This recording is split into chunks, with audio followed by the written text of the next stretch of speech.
We've seen the best and the worst of what the first half of 2025 has brought to the table. However, there are a few releases that had so much potential and could be solid experiences to a few players who swear by them. Opinions are subjective, after all.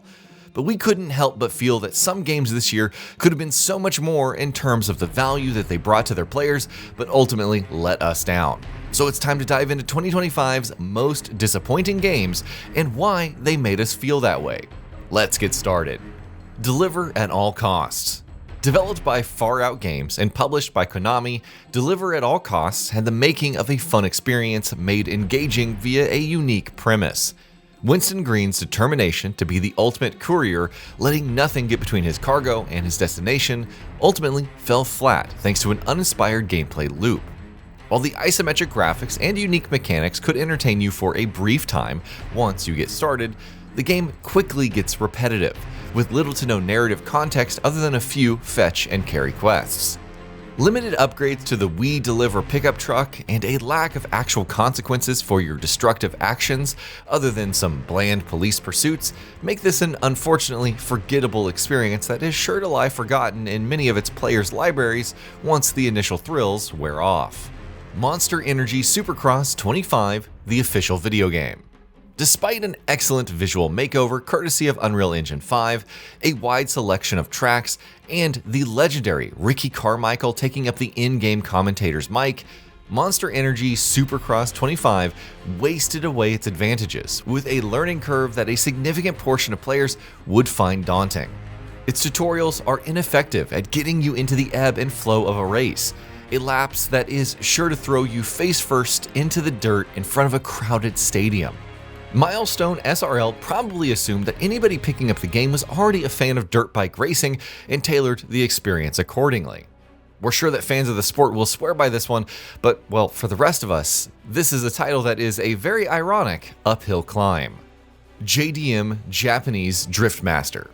This indie title from the stables, or garages, of Warsaw-based developer Gaming Factory seemed like it would be a great drifting simulator for racing fans who like a bit of style when they turn a corner.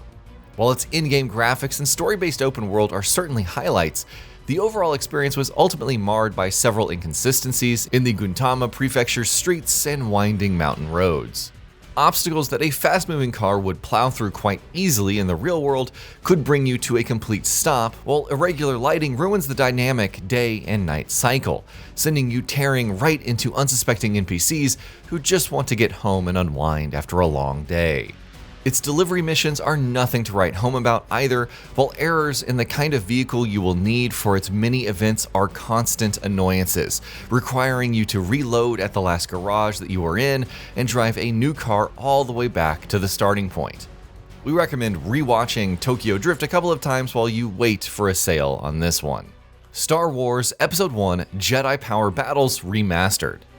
We'll be the first to admit that getting to revisit the original story of Anakin Skywalker, or Darth Vader as you might know him, had us pretty excited for this remake of the 2000 title from LucasArts. Getting all of its original content in place while Aspire's additions like the ability to play as a bunch of enemies you beat down in your first playthrough during New Game Plus was quite the attractive package. However, an excellent visual makeover aside, all of the problems that players had with the original continue to plague this remaster, and are annoying enough to drive you towards the dark side of the Force. It's a baffling lack of polish that is sure to ruin what could have been a very entertaining return to Star Wars glory days. Perhaps Qui-Gon would be happy to let Darth Maul stab him to death if he were to try this one out. Tron Catalyst. Bithell Games had the opportunity to bring the magic and complex political discourse of the original Tron films to a new generation of gamers in its take on this sci-fi franchise. However, Exo's adventures and the subsequent conflict between the Automata and Core ultimately failed to impress thanks to a lackluster story and a distinct lack of utility to its many inventive mechanics. From the glitch system that lets you reset your state on a server to an earlier, safer time, or the lore that fails to flesh out the various factions you encounter in any satisfactory way, this is a game that could have and should have been a whole lot better than it ultimately was. And that's a real shame considering that it does so many things right. Tales of Iron 2: Whiskers of Winter. Although Arlo's quest for revenge and his adventures as the Warden of the West are quite well written and given a lot of gravitas and weight thanks to Doug Cockle's narration, this attempt to create a side-scrolling Souls-like was ultimately let down by its tonal inconsistencies. It was quite jarring to see a boss brutally murder innocent NPCs only for a character to make a droll quip a few minutes later.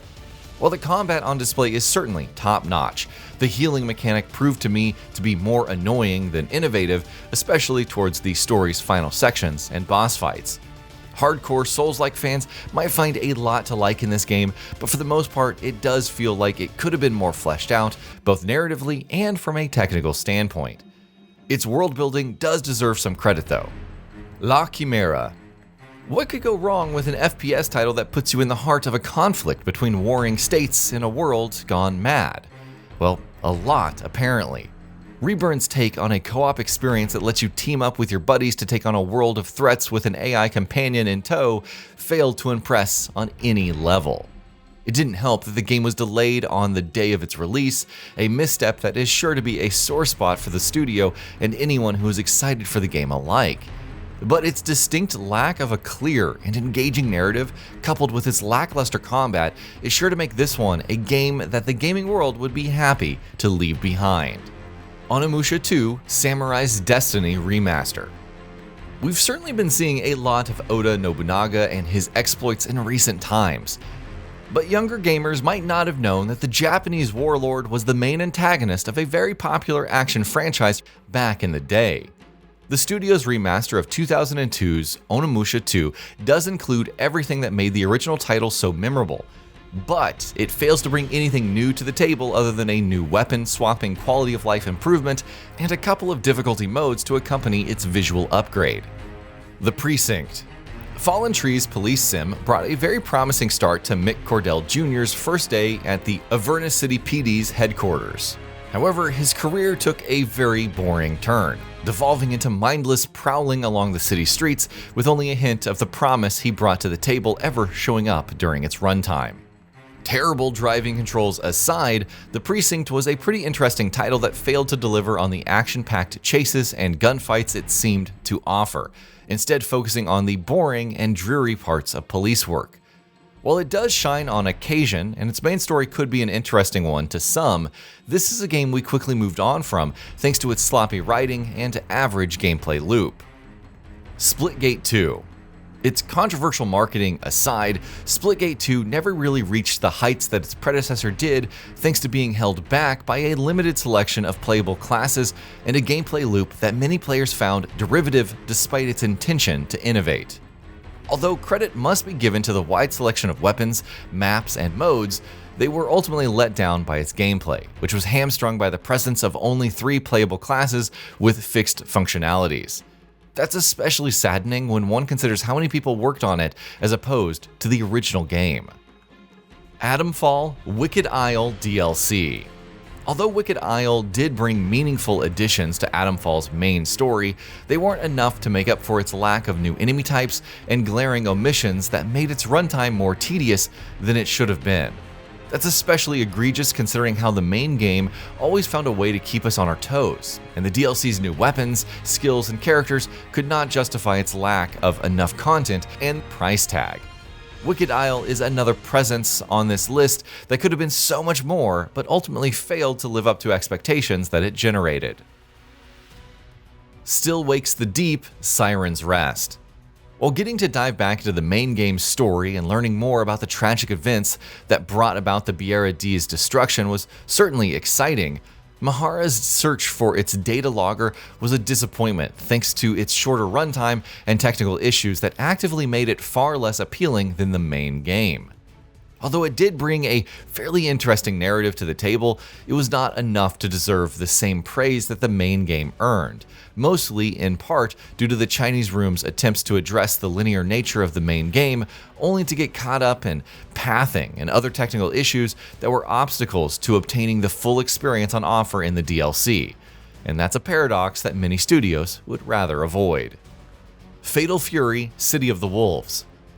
After 26 years of silence, Fatal Fury fans were all revved up to receive a new title in the popular SNK franchise. Bringing innovative new mechanics and excellent visuals to the table, it's quite surprising that the KOF studios failed to do more with a franchise that had many gamers very excited about returning to the 2D fighting experience that it offered. That was unfortunately the extent of its traction, as an uninspired RPG mode brought disappointment to its fans despite the presence of excellent fighting systems that would challenge newcomers and veterans alike. FBC Fire Break.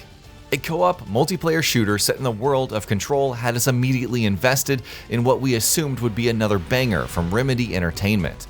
However, FBC Fire Break failed to live up to that hype with a gameplay loop that quickly became repetitive, while its inspirations were largely relegated to the background with a few notable exceptions. A limited selection of weapons and little to no variety in locations and enemy types marred a gameplay loop that was frantic and action-packed until it revealed a slew of unlockables that required way too much grinding for the average player. All is not lost, however, as Remedy could bring changes that puts this exciting yet flawed shooter back on track. MindEye. Oh, MindEye. We really wish Build-A-Rocket Boy could have made this game live up to the high expectations that we and the rest of the gaming world had for it. We once expected it to be the perfect title to ease our sorrow at the delay of GTA 6. On paper, MindEye has everything a modern hit should bring to the table. An interesting narrative backed up by a gorgeous open world that blurs the line between man, machine, and AI. But Red Rock's empty streets and non-responsive NPCs worked in tandem with its uninspired mission design, lackluster story, and buggy execution to rob us of what could have been one of this year's finest titles. Were there any games that you believed failed to live up to your expectations? Well, we'd love to hear about them in the comments below. And that'll be about it for this one. If you guys like what we're doing at Gaming Vault, please consider subscribing to our channel, and I'll see you guys on the next video.